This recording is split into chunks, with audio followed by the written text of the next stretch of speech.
درود. ناگفته های تاریخ.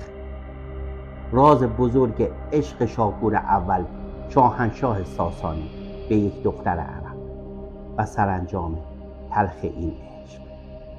لطفاً با ما در ادامه این برنامه همراه باشید.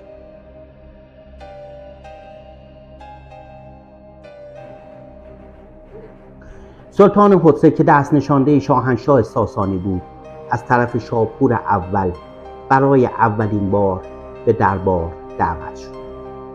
سلطان حتصه با دختر زیبایش سیوی به طرف پایتخت شاهنشاه ساسانی حرکت کرد و در مقابل قصر بزرگ شاپور اول از عرابه 8 اسبش پیاده شد.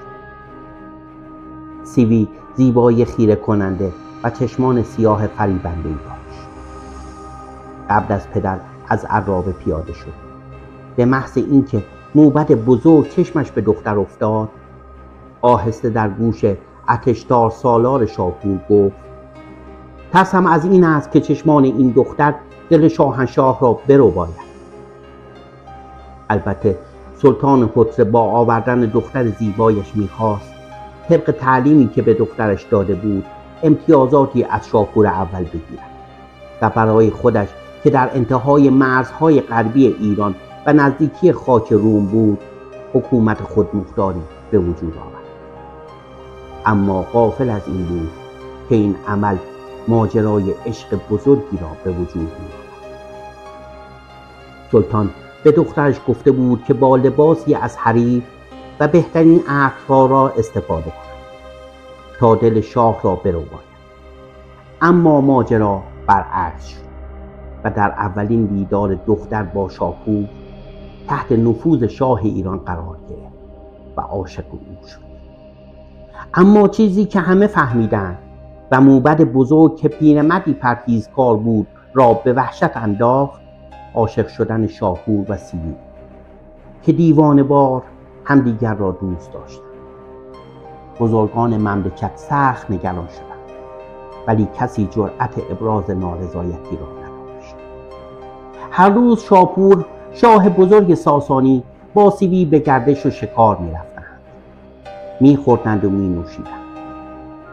موبد بزرگ در خفا جلسه‌ای با فرماندهان ارتش تشکیل داد و این جلسه تاریخی طی 3 روز و چندین ساعت به طول انجام و همه به موبد بزرگ اختیار دادند به حضور شاپور اول برسد و از فرجام بد این عشق او را متذکر شد. شاپور در حضور موبد قسم یاد کرد که به ملت و مملکت وفادار است. اما در دل شاپور انقلابی بود دردناک. عشق و وظیفه پادشاهی در مقابل هم قرار گرفته بودند. حرفهای موبد که از روی خیرخواهی بود برای شاه ایران متعارف و چاره‌ای جز قبول و ترک این عشق نداشت. در آن روز شاپور از صبح تا غروب در اتاقش ماند و فکر کرد و سیوی دختر زیبای عرب هم تپش قلب داشت و دلشوره عجیب. به خاطر همین اضطراب به سوی اتاق معشوق خود رفت، اما از رفتن او جلوگیری کردند. او نمیدانست مرتکب چه گناه ناکرده‌ای شده. مگر عشق پاک و بی‌آلایش در مذهب ایرانیان گناه است؟ بالاخره این روز پرآشوب تمام شد، اما او کسی نبود که دست از این عشق بشوید. او نمیتوانست از شاه ایران دست بکشد، از طرفی نمیدانست چه شده. روز بعد آرایش کرد و لباسی از حریر بر تن کرد، به سبک دختران عرب. به یک مچ پایش خلخال و به مچ دیگر طلا آویخت.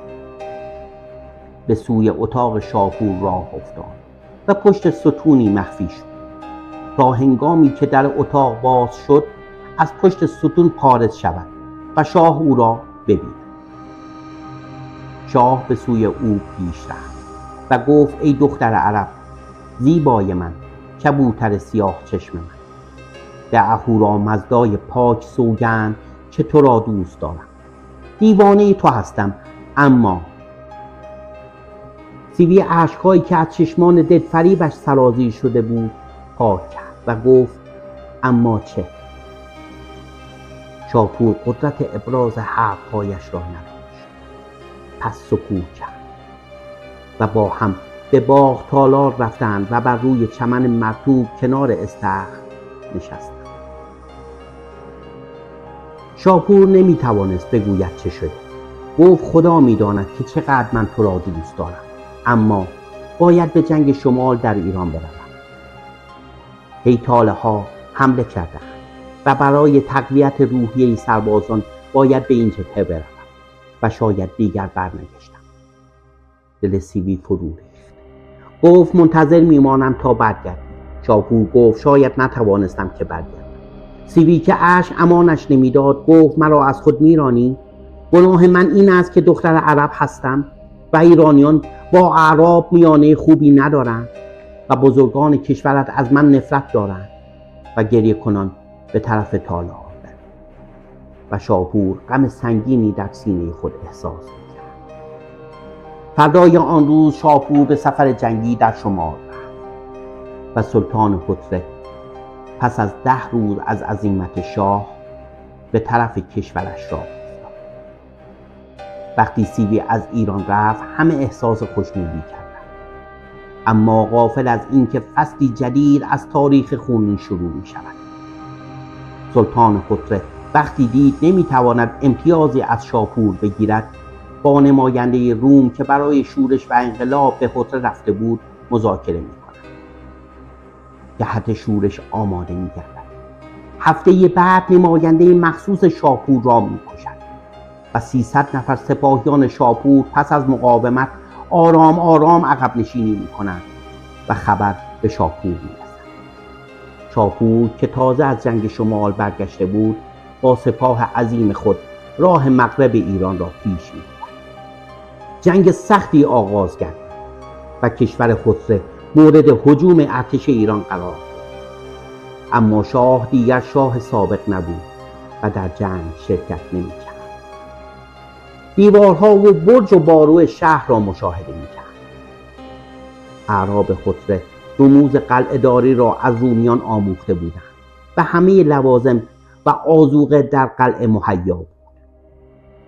آنها خوب دفاع می‌کردند و اگر زمستان تمام می‌شد نیروهای رومی وارد جنگ می‌شدند. کم کم نگرانی بین فرماندهان ارتش ایران به وجود آمد و شاپور ناراحت بود. بیشتر شایعاتی بود که او را به سستی در جنگ متهم می‌کردند. در همین افکار غوطه‌ور بود که فرمانده گارد جاوید وارد شد و گفت فرمانده جناح چپ با زنی بلند قامت اجازه شرفیابی می‌خواهد. شاپور نیمخیز می‌شود. چی؟ زنی بلند قامت؟ فوراً او را احضار کنید و نزد من بیاورید. شاپور نگاهی به قد و بالای او افکند و چشمش به ساق پای او افتاد. حلقه های طلایی را دید. قدمی جلو گذاشت. گفت سیوی تویی؟ زن بلند قد به جای اینکه جواب شاهنشاه را بدهد دست روی شانه فرمانده گارد جاوید گذاشت و او با اشاره شاپور از چادر خارج شد. سیوی گفت من با شورش پدرم موافق نبودم و رومیان پدرم را اخفار کردند که علیه شاه ایران قیام کند. مدتی به خاطر اینکه گزارشی به ارتش ایران نرسد زندانی بودم، اما دیروز پدرم مرا آزاد کرد. اما من آمدم اینجا بگویم که پدرم را دوست دارم، اما تو را بیشتر، و حاضرم شهر را به تو تسلیم کنم که بدانی عشق من به تو واقعی است. شاپور از میزان آذوقه و تعداد نفرات در شهر سوال کرد و سیوی جواب داد که هنوز به اندازه 1 سال آذوقه در شهر وجود دارد. شاپور دست سیوی را گرفت و گفت میخواهی نزد من بمانی؟ اما سیوی گفت من از فرصت استفاده کردم و از راه مخفی که در خانه مادرم بود از شهر خارج شدم و کسی نباید بفهمد من نزد تو آمدم. پس به شهر برمیگردم. آن شب به غیر از فرمانده گارد جاوید و چند نگهبان کسی از ورود چنین زنی که نزد شاهنشاه ایران رفته باشد خبر نداشت. صبح نقشه‌ای که شاپور اول کشیده بود به دست فرماندهان ارتش داده شد و همه از وظایفشان آگاه بودند. در سپید دم همین که اولین اشعه خورشید نمایان شد، سپاه پارسیان برای نبرد آماده شدند. فرماندهان حمله شدیدی را به برج و باروها انجام دادند. جبهه شمالی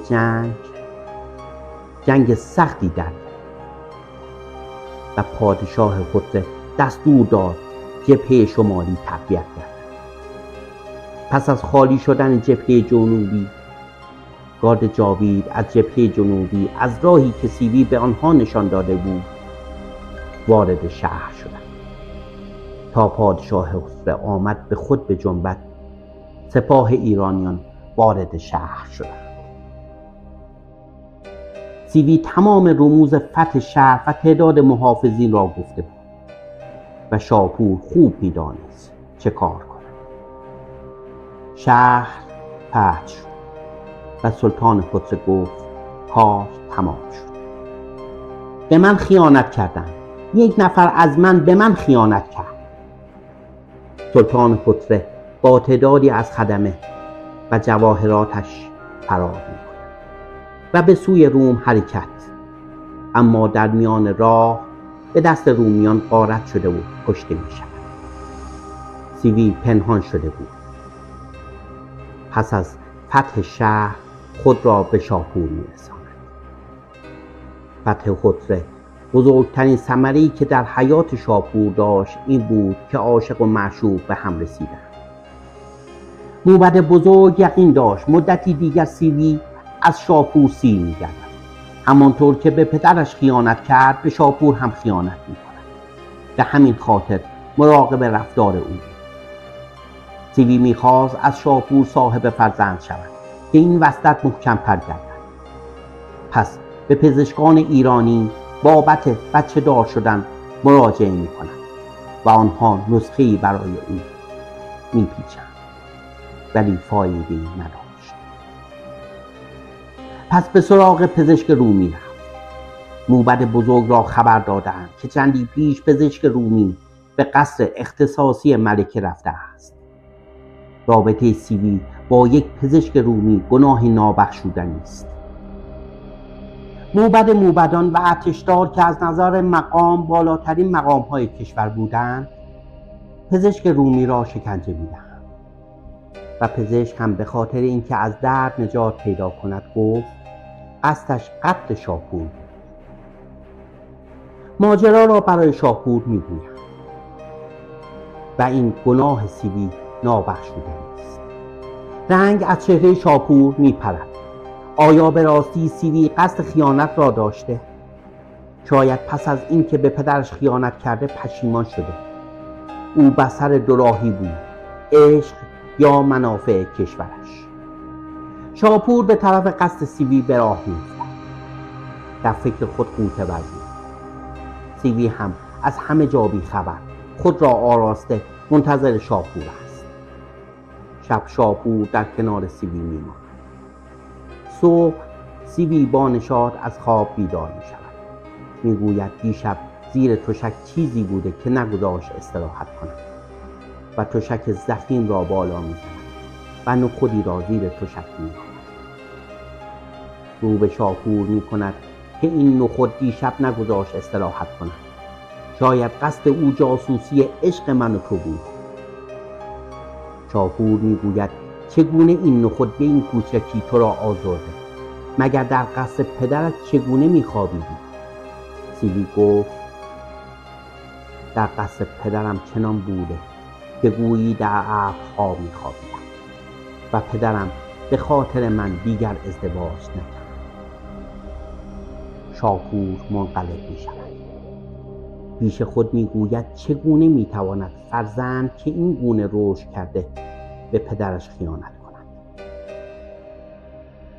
پس او به راحتی به من هم خیانت میکند. بالاخره از قصر خارج میشود. به ارتشدار دستور میدهد 10 اسب آماده کنند. به شکار میروند و زنگ جلاد را به صدا در میآورد. جلاد وارد تالار میشود و با 2 دست چشمان خود را میگیرد. شاپور فرمان قتل سیلی را میدهد و سریع برای شکار از شهر خارج میشود. سیلی کشته میشود و شاپور برای او مقبره‌ای درست می‌کند و دیگر پس از آن دیگر کسی خنده های شاپور را ندید. شاپور هر هفته 1 روز به مقبره سیلی می‌رود و 1 روز کامل در آنجا می‌ماند. پس از مرگش وصیت می‌کند که او را کنار سیلی دفن کنند، اما کسی به وصیت شاپور عمل نکرد. بدرود.